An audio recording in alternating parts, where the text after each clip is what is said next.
Hi friends, ఎండాకాలం start అయింది కదా, అందుకని మేము వడియాలు, ఉప్పు మిరపకాయలు, ఆవకాయ, ఊరగాయ అన్నీ పెట్టడం మొదలు పెట్టేశాం. ఈరోజు అయితే ఉప్పు మిరపకాయలు చేశారు మా అమ్మమ్మ, మా అత్తమ్మ.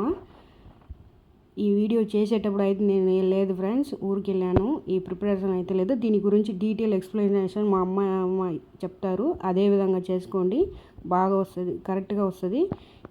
ఇది అయితే 2 కిలోల మిరపకాయలు ఫ్రెండ్స్, 750 గ్రాముల ఉప్పు, 2 కిలోలు పెరుగు ఫ్రెండ్స్. ఇదైతే బాగా ఎండిపోయింది ఫ్రెండ్స్. ఫ్రై తింటే భలే ఉంది ఫ్రెండ్స్ టేస్ట్.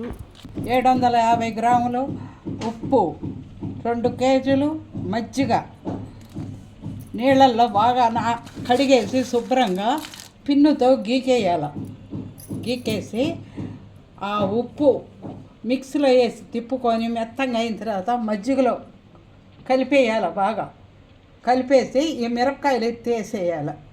వేసేసి రోజు 2 సార్లు 3 సార్లు బాగా కలిపెట్టాల.